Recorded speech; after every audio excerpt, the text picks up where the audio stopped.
For this problem, you have a couple things going on. We have fraction over a fraction. You want to deal with the top part of this first.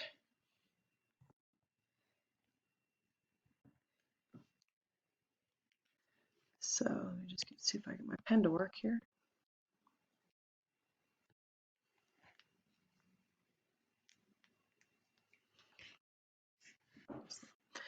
Okay, sorry about that. We want to rewrite this part first.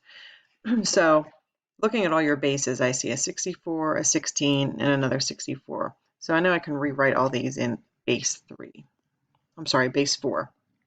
So 64 is 4 to the third power. But since we have 1 over 64, you're going to rewrite that as 4 to the negative third power.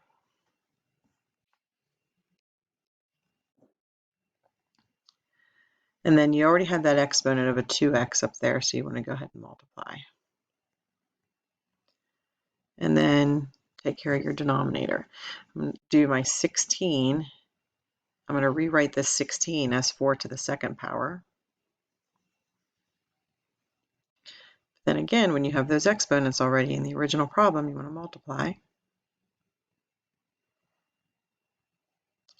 Equals, and then I'm going to take this 64 right here, and I'm going to rewrite that as 4 to the third power.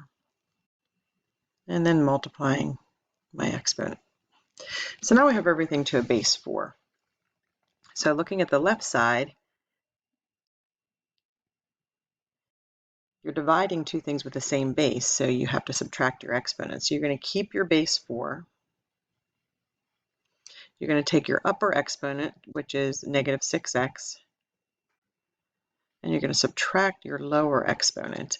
So if you use your distributive property on that lower exponent, we end up with negative 6x minus 2.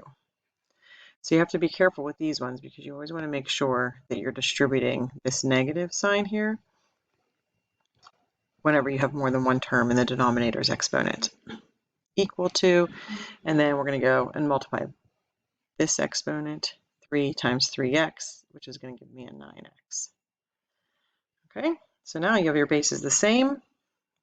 Cross those bases off, ignore them, and solve the equation by setting the exponents equal to each other. And then you should be okay from there. And then for number 15, again, we're dividing here, so you want to change everything to the same base. I'm going to use a base 6. So for your numerator, you can make 216 6 to the third power. I'm going to rewrite that. Multiply times the r that was there. Take your denominator, your 36, and you want to rewrite that as 6 to the second power. Now when you have a 1, I don't know if you remember that property, anything to the 0 power is 1. So I know it's the lowest base that you see in this problem, but we never rewrite things in base 1 because anytime you raise 1 to a power, it's just going to stay 1. It's never going to change.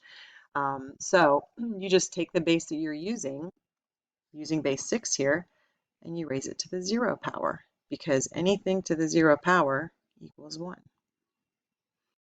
So that's why we can use that.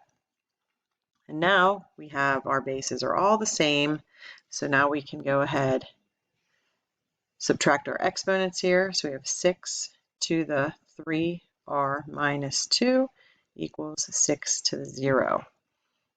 And then cross your bases off, ignore them, and you just solve the equation. 3r minus 2 equals 0.